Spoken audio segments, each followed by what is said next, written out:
if you're not number one or number two in your marketplace, I will fix you, close you, or sell you. So change before you have to. Those 5 words became almost a mantra for many of us. Change before you have to. Where I took that quote was a warning to his key people. I took that quote and said, what if you looked at that in the context of a personal relationship? Would it mean that you change before you have to? Would it mean that you change before you have to the financial irresponsibility that is causing your family havoc? Would it mean that you change before you have to the budding addiction that is threatening the life that you hold dear with your family and with your friends and in your community? And those are the kind of touch points I think that people can expect from my book and can expect from the quotes, because the quote itself is a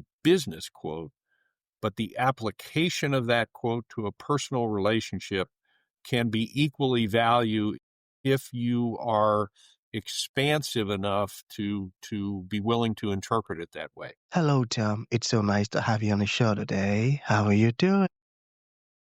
I'm doing great, Elisha. How are you? I am doing quite fine, my man, and thank you so very much for being here. So thank you so very much for being here, my man, and I truly appreciate you. And you see, Tom, oftentimes I love to thank my guest for 2 things. And I do this so often to the point where it has become my anthem. So firstly, my man, I want to say thank you so very much for investing in yourself. You see, you are on this platform right now because you did invest that in yourself. And oftentimes, my man, I love to make reference to the amazing mango tree. They say some couple of months back, I was on a particular road, and just by the roadside, Tom, there was this very tall, unattractive mango tree. And I used the word unattractive because the mango tree's got no mangoes on it, and the leaves were all dry. So I just walked past it and I went my way. But you see, Tom, just recently I was on that same road. And this time around, a lot's changed about the mango tree, you see. The mango tree caught my attention pretty good from a distance. And immediately I got the urge to move so close to it, of which I did. And it wowed me. Because now the mango tree's got a lot of mangoes on it, beautiful green leaves and healthy branches. And not just mangoes. Now, I'm talking about ripe mangoes.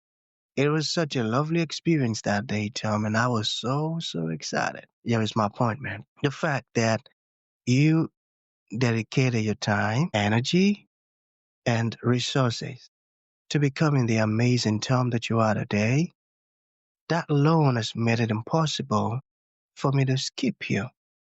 And that's why you got the request from me to be on the show, because I was attracted to the fruit of all that you're doing, your philosophies, your insight, the impact your work is having, and how you are offering your solutions, Tom. These stuffs are beautiful.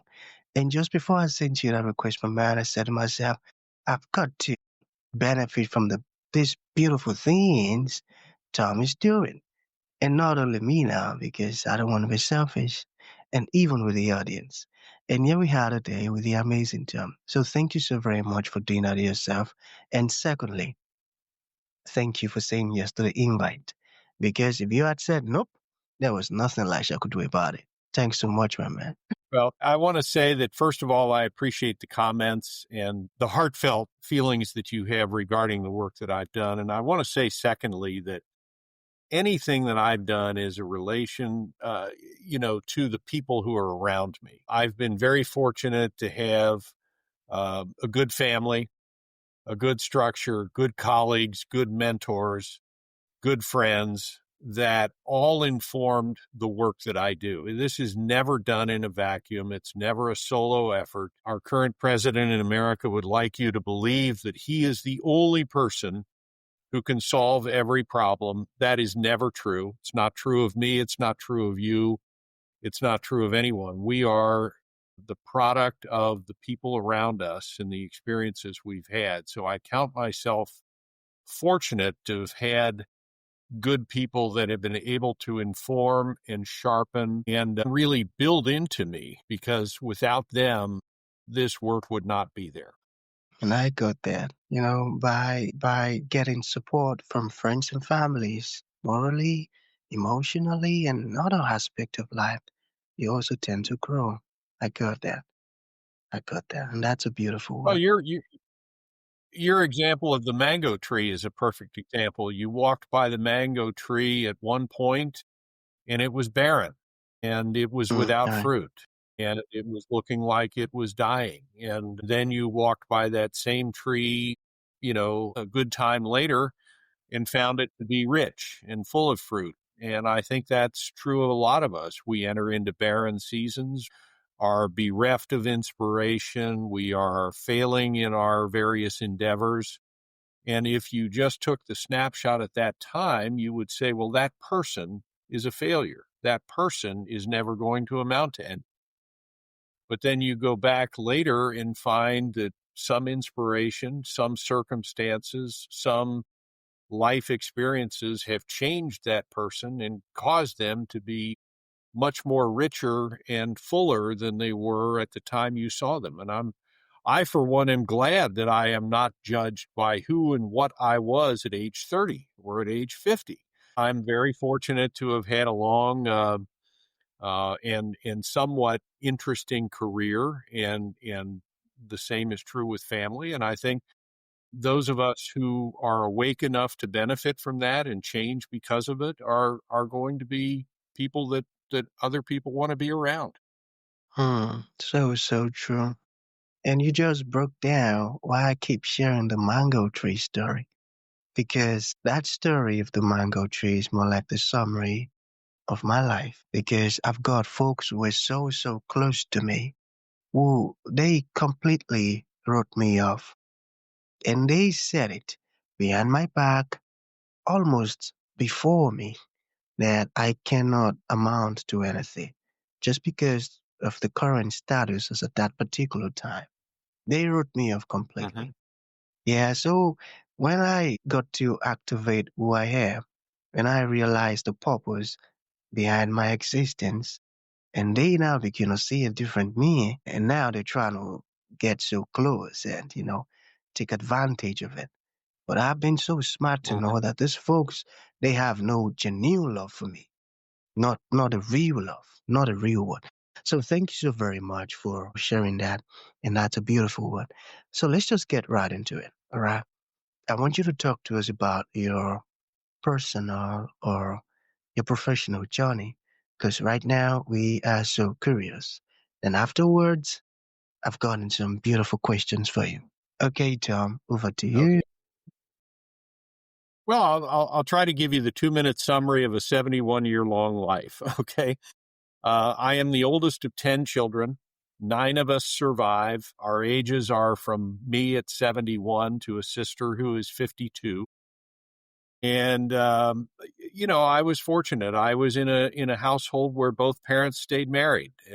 It was a religious household. We were brought up to be accountable. We were brought up to be other centered. We were brought up to be people who cared about not only each other but others in general. And I went to a nice high school. I went to a nice college. I got out. I made a career in business, and basically had, the normal bumps in the road that all of us do. I mean, you're not going to be an innovator. You're not going to be an entrepreneur. You're not going to be a business owner if you're afraid of failure, if you're afraid of stubbing your toe every once in a while, of taking a shot to the head once in a while, as we say here in America. I was fortunate to survive those. I was very fortunate to be in a 35-year marriage where we raised 3 very successful, very grounded, again, other-centered children.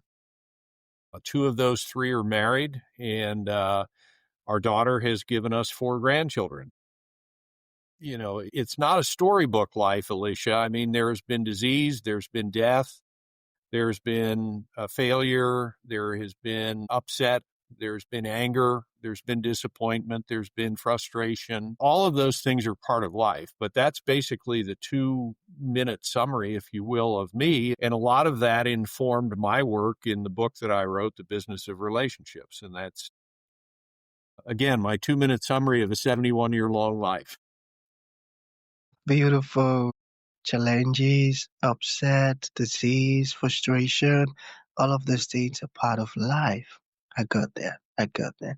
So your book, let's start from there. All right.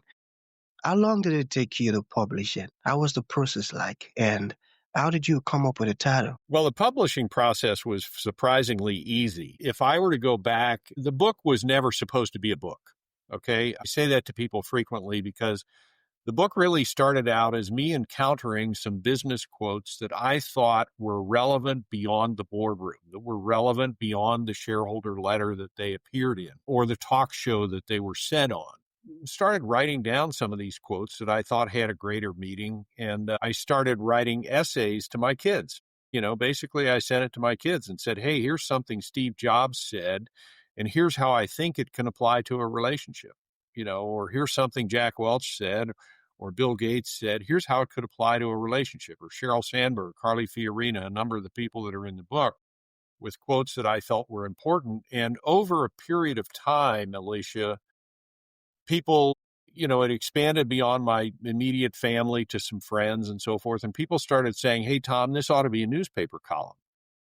And I said, well, I don't want to do a newspaper column. That's not me.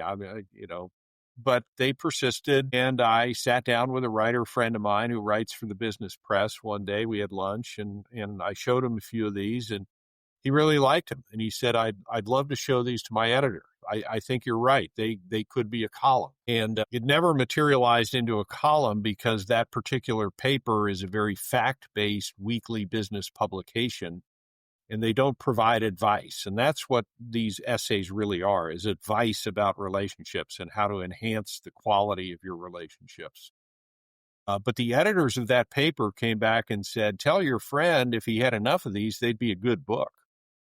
And so my friend, the writer, told me that. I said, well, that's great, Steve, but I don't want to write a book. So it became something that it was never intended to be when I started it. And when I shipped it off to the publishers, it was about half done. The introductory chapter wasn't even written.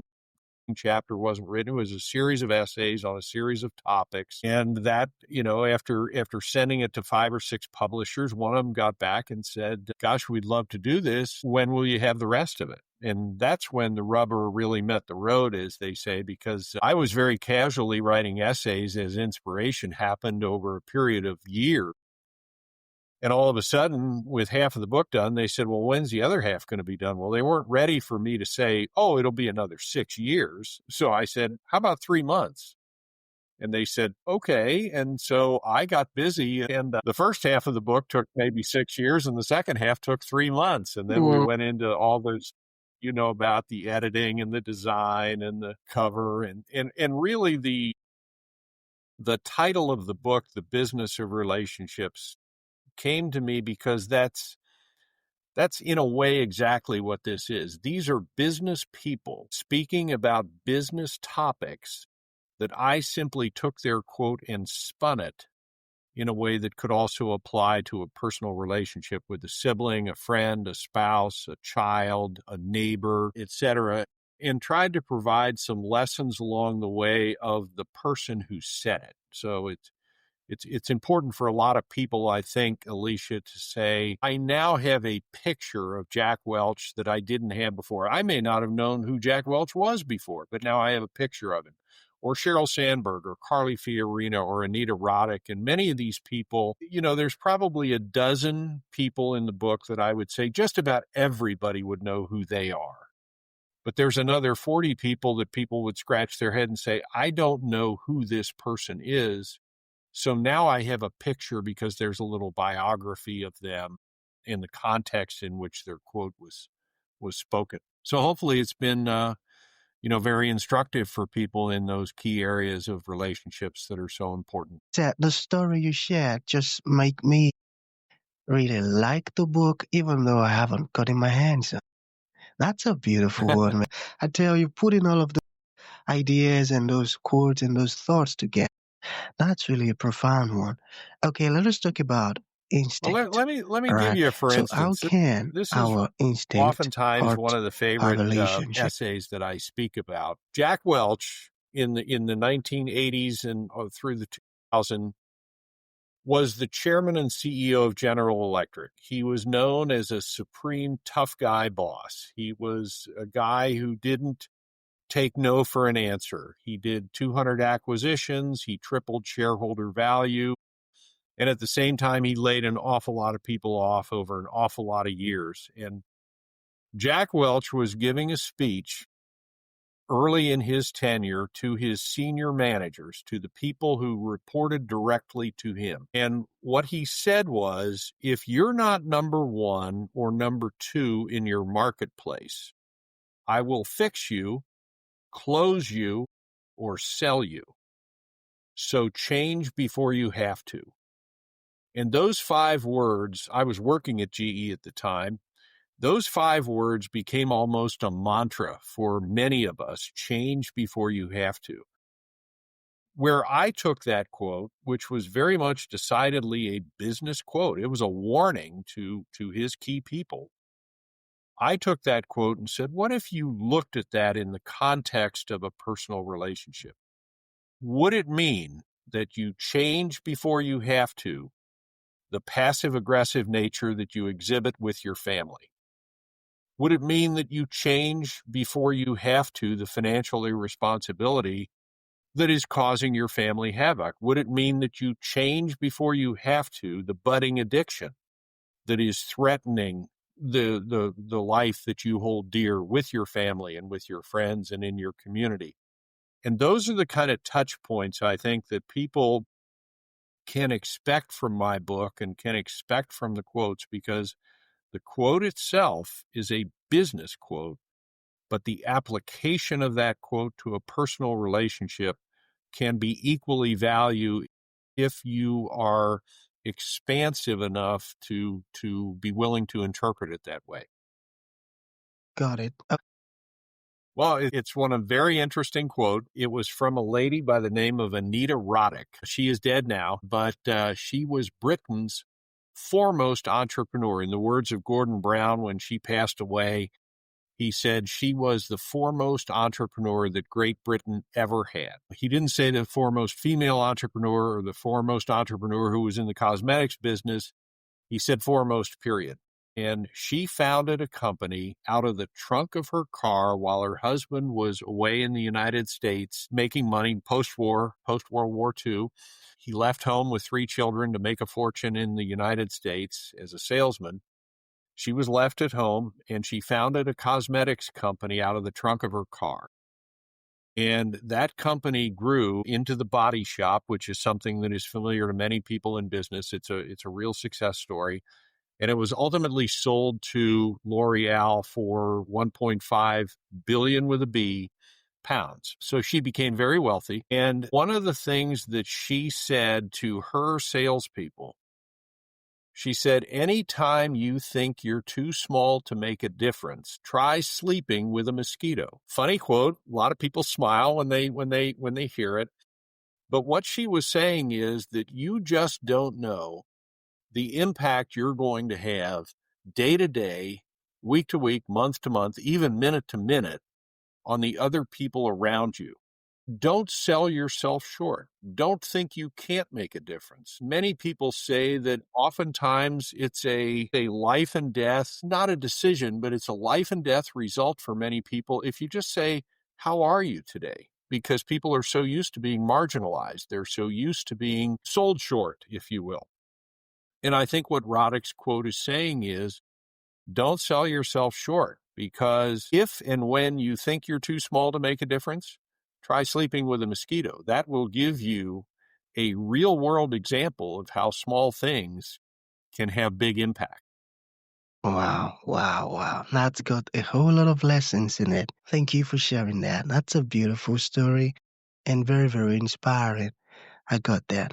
So, since you've been doing this wonderful work and looking at how experienced you are, how has the journey been so far?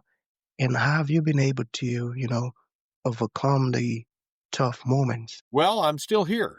That's an example of perseverance, I think. But no, I think that, as I said earlier, all of us are going to experience self-doubt. All of us are going to experience anxiety, maybe a touch of depression every once in a while, maybe a touch of self-sabotage once in a while. That's part of life. Where resilience comes in and where humility comes in and where perspective comes in and some of the other qualities that I talk about in the book, those are the things that anchor you. Those are the things that allow you to persist or persevere.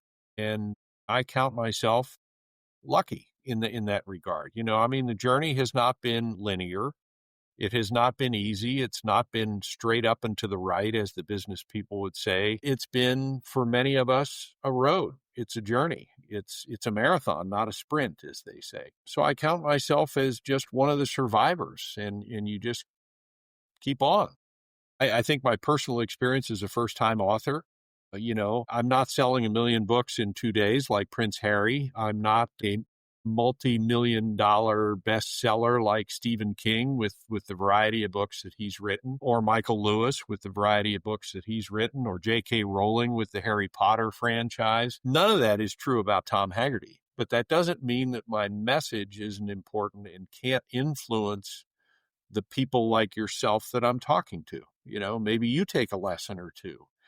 Maybe some of your listeners say, gee whiz, I really liked that couple of quotes. I think I'll get the book. I think I want to know more.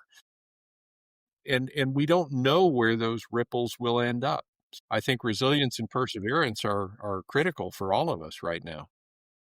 That's so true. Resilience and perseverance. They're very, very critical. And the fact that even at everything that came your way, you're still standing. That's a beautiful word. And you're still doing what you're doing. That's really inspiring. Thanks so much, my man. So to bring this to an end, Tom, what would you like to leave the audience with, like a final thought? And to those folks who would like to reach out to you, learn more about the wonderful stuff you're doing, or even ask you questions, or make a purchase of your wonderful book, how can that be possible? Well, I'll try to tie it up in a neat little package here. I think the thought that I would leave people with is always be willing to learn. So few of us, we reach a certain age, we reach a certain place in life. Some of us are proud to say, I'll never change. I'll always think this way. I'll always be this person. I think that sells yourself short if you're unwilling to learn, unwilling to change, unwilling to adapt. So I would encourage people just to be open-minded and say, I'll take a little bit from this and a little bit from that. And somehow it becomes a philosophy that is workable and beneficial to me. If people want to get the book, I would say that Amazon is the best place to go. It's worldwide. It ships quickly. It's in stock. Go to Amazon, read some of the samples. If you think they're worthwhile, please support a struggling first-time author, retiree, and take a risk on the book. It's only $20. And there's information in the book itself about if you wanted to get a hold of me to give a presentation to your company or your civic organization, something like that. I'm always happy to do that and have done a number of seminars for companies and organizations already. Beautiful. And I tell you once again, what you're doing is amazing. And that's how wise men are made. What you shared now made me remember a particular king. When there is a particular issue that that requires my leadership, what I do is I talk to this first chief. I ask for his opinion. I talk to the second, the third, the fourth, up to the sixth or the seventh. Then once they give me what to think about the situation, I mix it all together with mine, and I take my conclusions. Then they say, wow, is that your secret? I say, yeah, that's my secret. And that's exactly what you do with your book, bringing all of the smart ideas together and coupling it to becoming a book that folks can definitely benefit from. So anyone who reads that wonderful book will definitely become more wiser than they were before. So I've got to say thank you so very much for doing that. And I've got to clap for you. That's a smart one. Alicia, it's been a pleasure. It's been Yeah, an man. absolute pleasure. And thank you so very much for coming. And thank you for sharing this wonderful stuff with us. It means a whole lot. Thank you, man. All right. All right. Thank you so much and good luck.